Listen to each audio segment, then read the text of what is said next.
Busy? Don't give me that, Hello. Soren. Hello, Soren? Hey guys, Yeah, you're here. Okay, good. how's it going? Congratulations. Yes. Thank you. Good job on winning. Yeah, I didn't expect to win today necessarily. I mean, I thought they were all pretty good players, so didn't know what was going to happen. But we had three very different. You did a lot of good switching around with the water and the fuel and the food.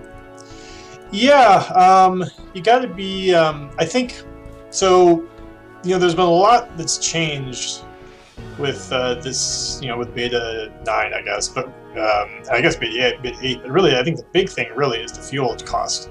It really makes you reevaluate the map. So in both games, I seemed like I got in these situations.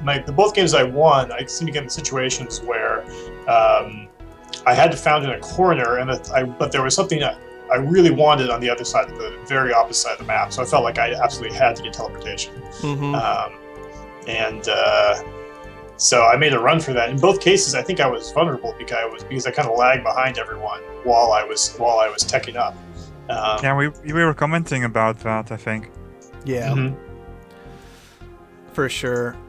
And I was so disappointed that magnetic storms just didn't knock you out of the game.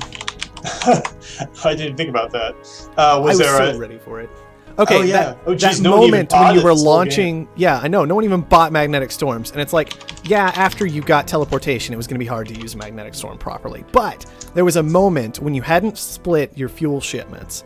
And there was 80 fuel flying through the air as your patent office is finishing. And you're sitting on like literally nothing except for steel at this point. Yeah. Like you've got nothing. And so that 80 fuel gets knocked out.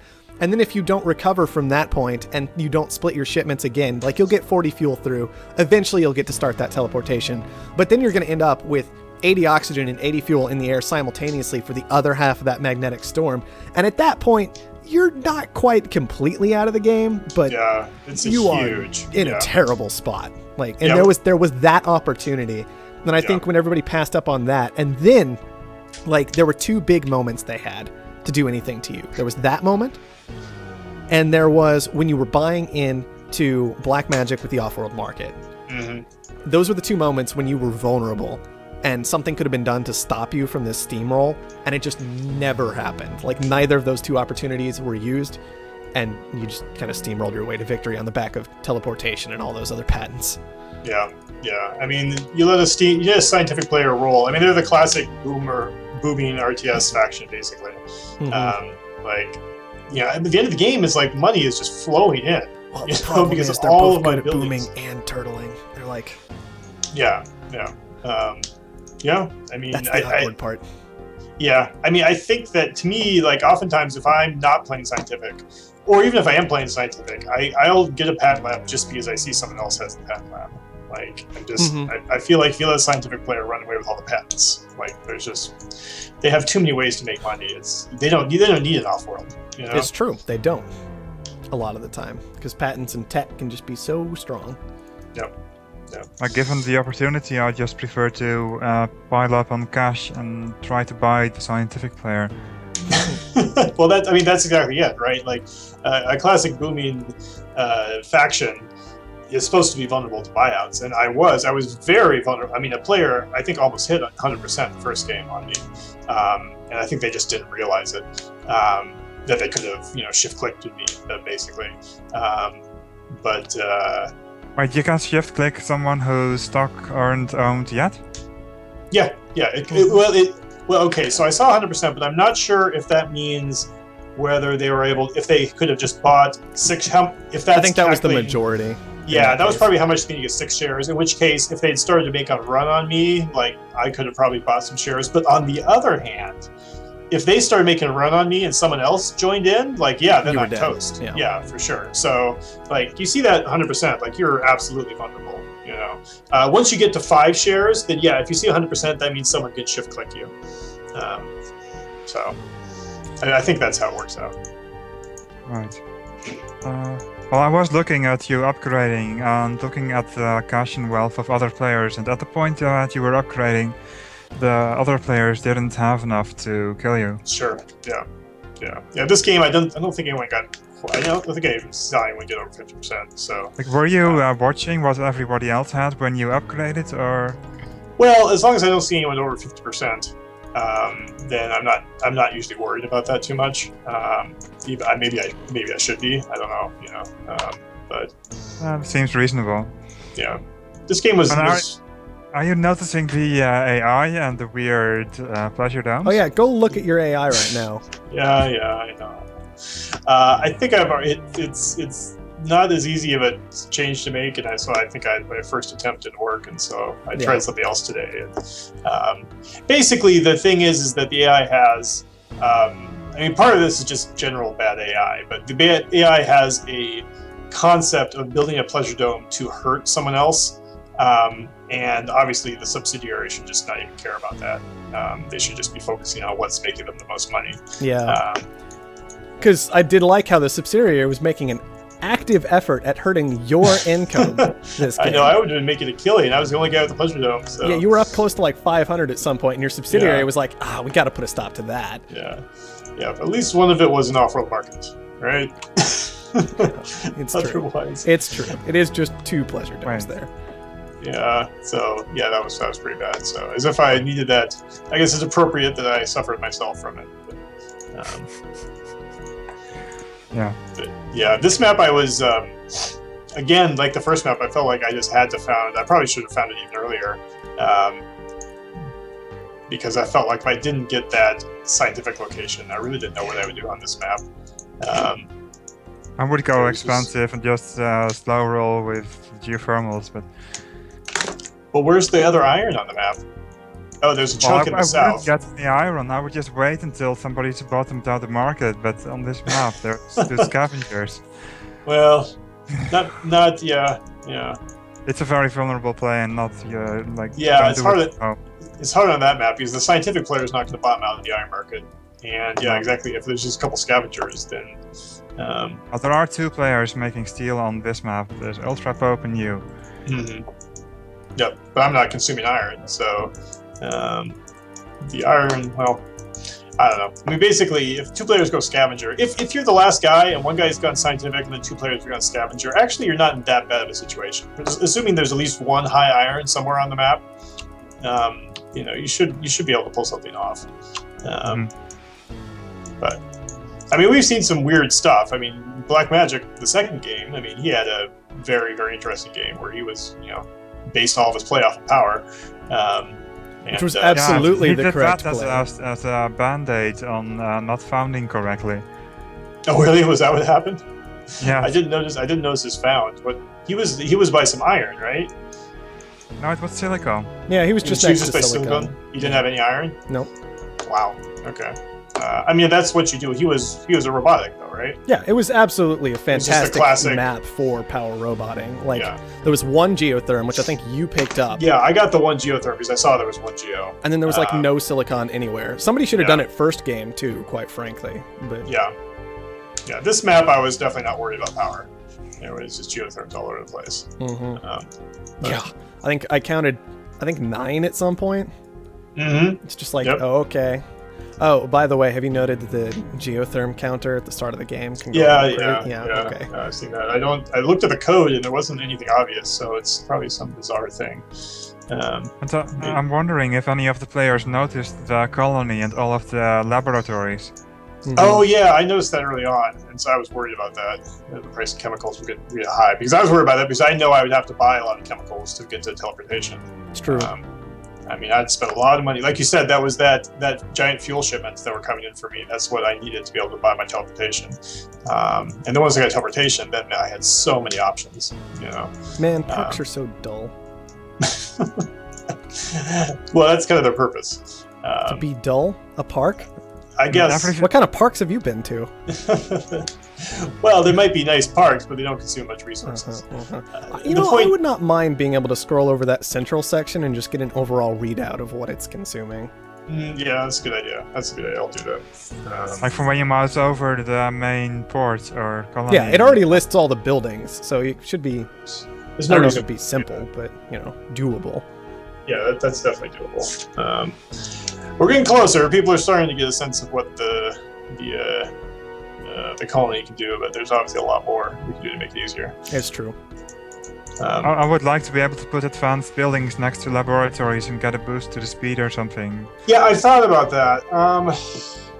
It is awkward. That is an because you interesting cannot use them concept. forever, but It basically commits you to stay with that building. For an upgrade lab, that's probably okay. It seems like those are always useful, but patent lab, usually you want to do something else with that resource. So with that tile, but yeah, I or mean, like what if you put an off-world right next to the main port? right? Yeah, yeah. I have definitely considered that. That's maybe something we want to play around with for the next. Something beta. to play around with, yeah. It doesn't have to stick around. It's at least an interesting enough concept that. Yeah, good experiment. Yeah, I mean, it would change a lot, but I guess that's okay. We still have a couple more bullets left before we release, so... Well, I would like that kind of thing better, honestly, if there was some better way to control what the colony was doing.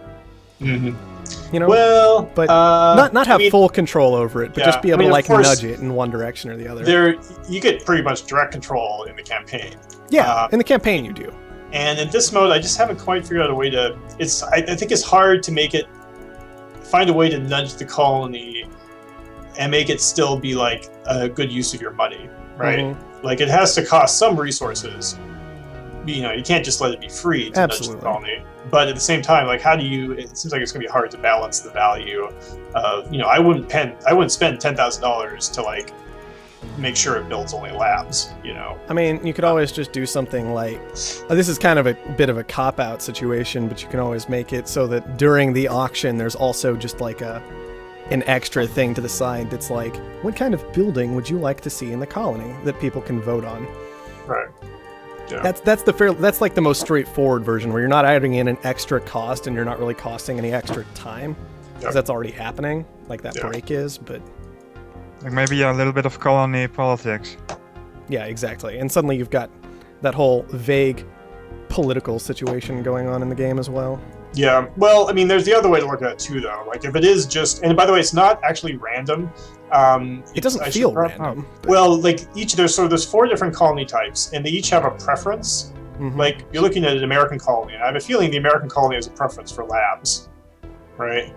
And you feel like you don't know what it's like here. Well, I can open up here. Let me open up the file right now, and I'll let you guys know. It's always comforting when Soren says stuff like that, isn't it? Well, I did it. I just forgot it. Yeah.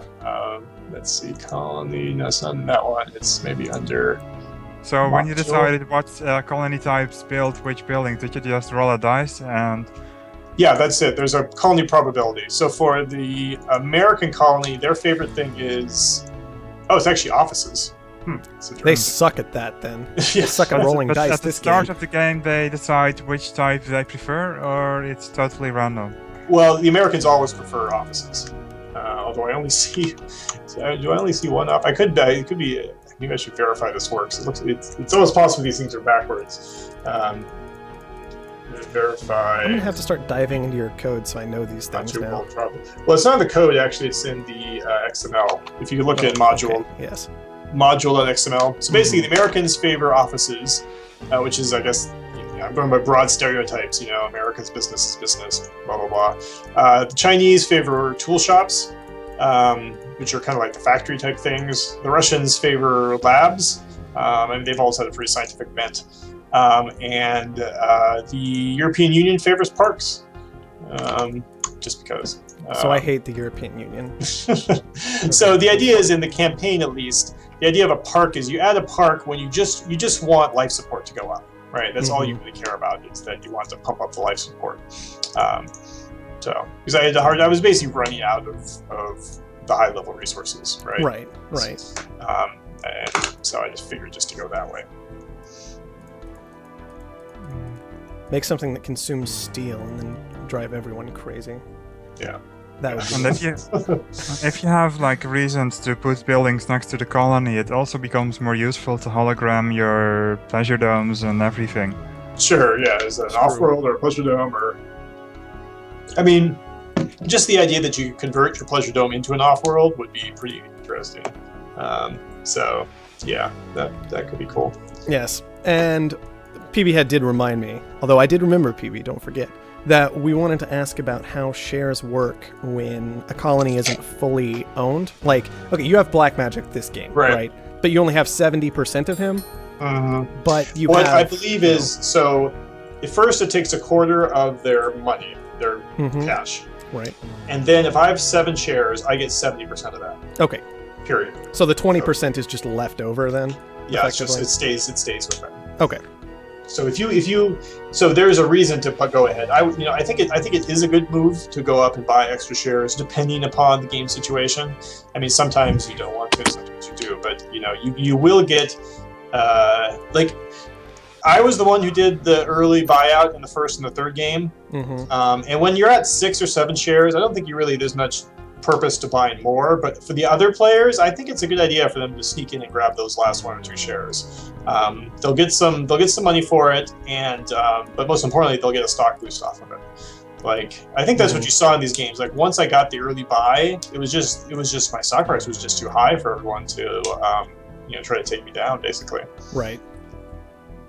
Which is good. I actually feel like the stock game kind of worked out the way I'd like it to this game. Like, so if a subsidiary stock is partly unowned, do some of the dividends just disappear, or they just stay with the company? Okay. All right.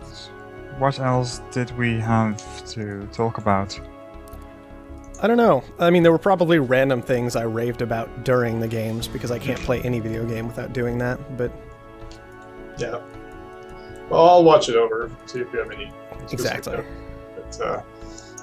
But yeah, I don't know.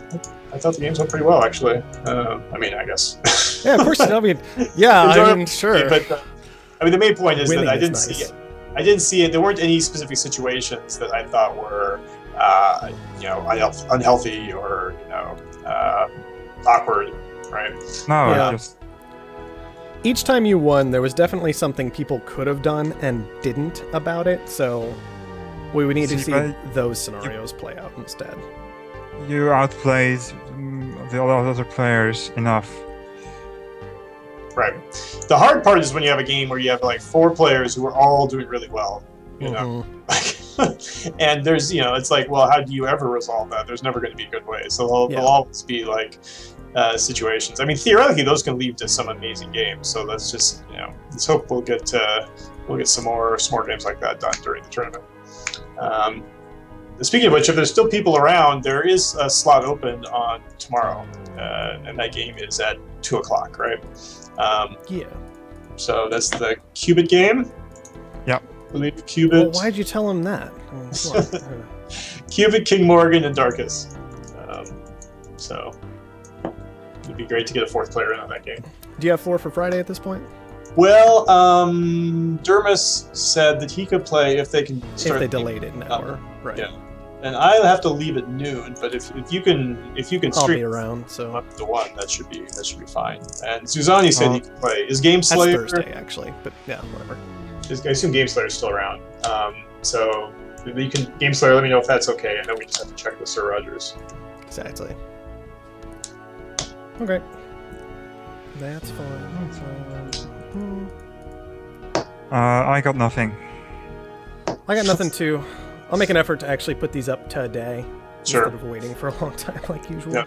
But, I will also say I was really pleased to see Blackmagic win at level 4. That was really awesome. No, that was good. I mean, he played it out Yeah. really well, and then nobody ever countered his adrenaline boost very well, which was part of it. But Yeah, that was what I forget that. The adrenaline boost comes up, and I forget how important it is. And changes the whole game. Yeah, if you let one person monopolize it, I actually feel like that's one thing the AI tends to do better than humans.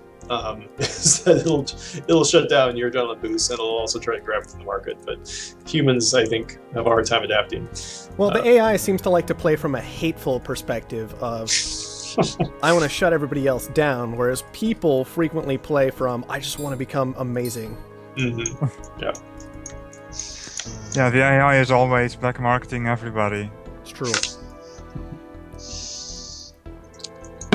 Actually, we should do a count compare. Does this give us a clue into how Soren likes to think about the game, I wonder? Well, I like playing scavenger, and Yeah, exactly. I like attacking people, but it'd be interesting actually to use some stats over time to see, how much sabotage the humans do compared to the AI, because I have a feeling that's perception versus not rather than reality, but I guess we'll see. Perhaps, Well, although I that's think you from use the- more black market than more aggressive black market than anybody else across this series. Yeah, I'm adding a new page. I just added a new page to the stats screen where it'll show all the players and all of the black market items, so you can do a direct comparison of what everyone is bought into. Sounds good. So that'll be nice to see.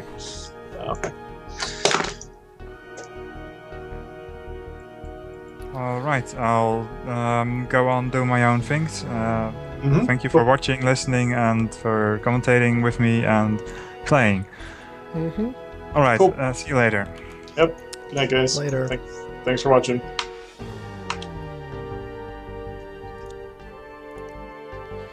All right, guys.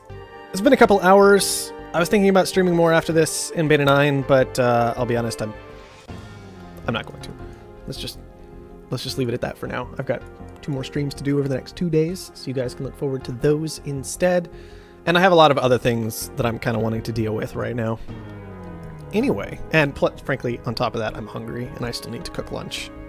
And it's already 3 o'clock my time almost, so I'm going to use that as an excuse to get on out of here. I will try and put these up for today for any of you who missed the first parts. I know people were trickling in the whole time, so those will be going up as soon as I can manage it, possibly while I'm cooking lunch if I feel like multitasking. But for now, it's time to call it quits. So thank you everyone for watching, and I'll see you next time.